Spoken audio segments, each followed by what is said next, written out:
Bien sûr que l'économie sociale solidaire, moi je veux bien, il faut la mettre en œuvre, mais il faut concrètement porter des projets qu'on finance.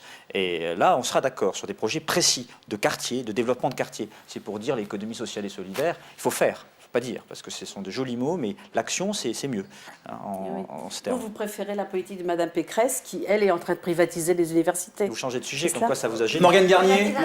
L'économie sociale et solidaire est aujourd'hui en France vecteur d'emploi et créateur de croissance, notamment en modifiant la répartition des richesses. Comment est-ce que vous vous positionnez sur la question de la répartition des richesses et donc du recours à l'impôt? Justement, moi je crois que nous, notre engagement en tout cas, il faut arrêter l'augmentation des impôts.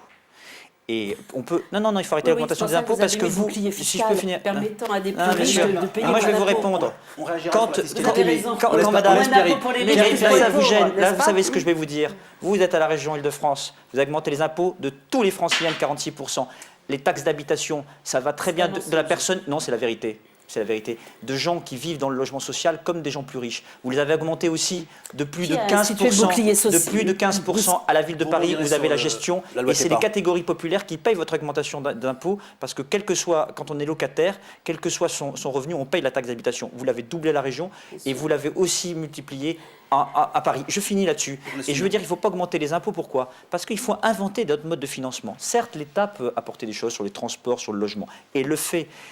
La région aussi, les collectivités territoriales, qu'elles se parlent, quelle que soit leur couleur politique, je l'ai dit tout à l'heure. Mais surtout, il faut inventer d'autres formes de financement, comme on le fait en Angleterre, comme on le fait en Allemagne. Vous parlez de fiscalité. Non, oui, je dis qu'il faut que le partenaire privé puisse venir financer des actions qu'on considérait comme un financement public aujourd'hui. Par exemple, vous savez, Vélib, c'est un espèce de petit partenariat public-privé. C'est bien, c'est Delanoë qui l'a fait, je te dis que c'est bien, mais c'est à petite échelle. Moi, je le veux à grande échelle. Un jour, je veux qu'on couvre le périphérique. Un jour, je veux qu'on couvre les voies ferrées. Et je sais que l'État et la région n'auront pas les moyens de tout faire. Eh bien, il faut que le partenaire privé, c'est-à-dire les grosses entreprises, puissent financer de tels projets qui sont pour le bien public. Et en échange de quoi, ils auront des droits à construire sur ces nouvelles couvertures en termes d'équipements culturels, d'infrastructures pour crèches, de logements, de bureaux pour l'activité économique. Il faut être inventif en termes de financement. Si on croit qu'à la puissance publique, il est certain qu'on n'arrivera pas à relever tous les défis qui s'imposent à nous. Mais là, à la limite, l'inventivité a déjà été forte avec la réforme de l'ATP. Vous avez des contradictions au niveau local. Vous supprimez l'ATP, non mais c'est incroyable. Fiscalité verte, réforme de la fiscalité, non, mais justement, il y a plein de contradictions. Le lien avec l'écologie de gauche. Écoutez, un des exemples, c'est l'ATP par exemple. Vous supprimez l'ATP, donc vous permettez à des entreprises de pouvoir s'installer de plus en plus, et vous allez donc inciter les villes à réduire leurs espaces agricoles pour installer des entreprises. Alors, là, il n'y a pas une contradiction avec l'écologie. Vous ne voulez pas qu'on crée des emplois dans ce pays? Si, bien entendu. Donc vous êtes contre l'entreprise ou pour l'entreprise? Les petites entreprises permettraient de créer certainement autant d'emplois et peut-être avec des emplois plus sécurisés que la grande entreprise qui, elle, exploite à fond. Moi, je suis pour la petite entreprise. Quand vous parlez de la fiscalité, vous oubliez de dire que le bouclier fiscal, c'est une perte énorme pour l'État. Une perte énorme. Et ce bouclier fiscal, elle est en faveur de qui? Elle est en faveur des plus privilégiés. Elle est en faveur des plus riches. Alors arrêtez de nous faire croire que vous voulez une répartition des richesses. Ok pour le bouclier. Pourquoi on n'a pas eu un vice-premier ministre vert comme l'avait proposé Nicolas Hulot juste avant les élections présidentielles? C'est pas le sujet. On a un ministre d'État qui est Jean-Luc Borloo, on a Jean-Antoine Jouanneau. Je crois qu'en termes de réforme, ils ont fait à la fois sur le Grenelle de l'environnement, à la fois sur la taxe anti-carbone, beaucoup plus que ceux qui parlent sur ces sujets. Donc, pas la question de vice-premier ministre, la question c'est de savoir ce qu'on fait concrètement comme politique. Alors qu'est-ce qui a été fait concrètement depuis 2 ans? Question,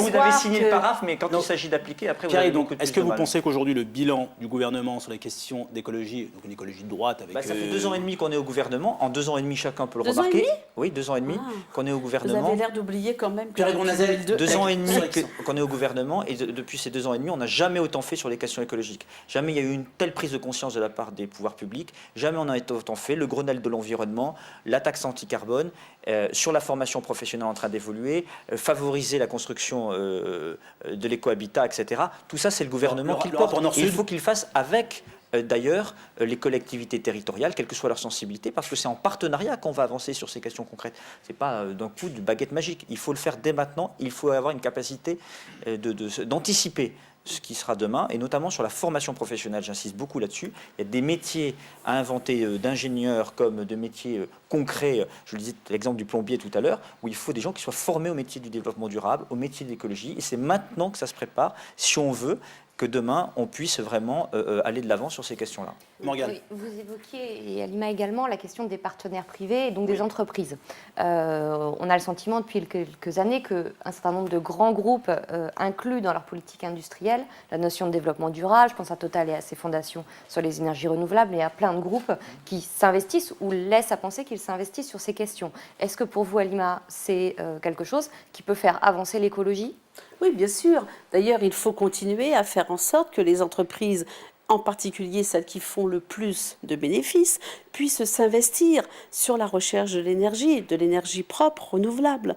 Qu'elles puissent continuer également à s'investir et à payer des taxes cette fois-ci, ou en tout cas inciter leur entreprise à s'équiper de manière à préserver l'environnement.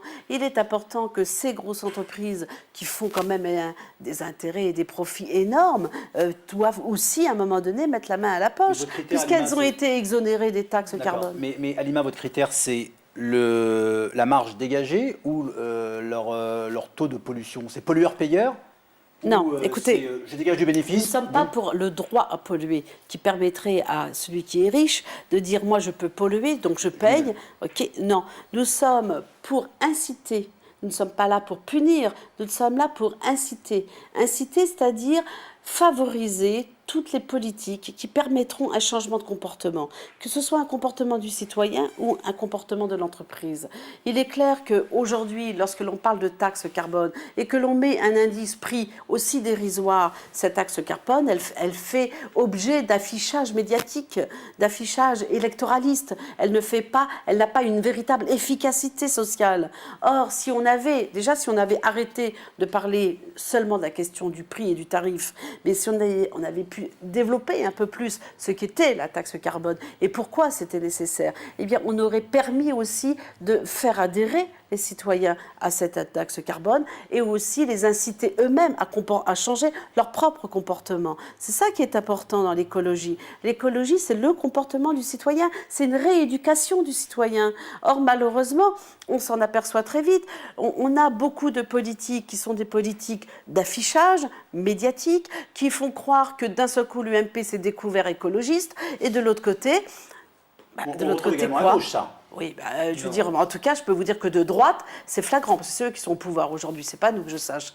Eh bien, des grandes politiques écologistes, avec un Grenelle qu'on ne peut qu'applaudir sur les principes, mais qui n'a aucun moyen d'être une réalité, qui n'a pas le budget nécessaire.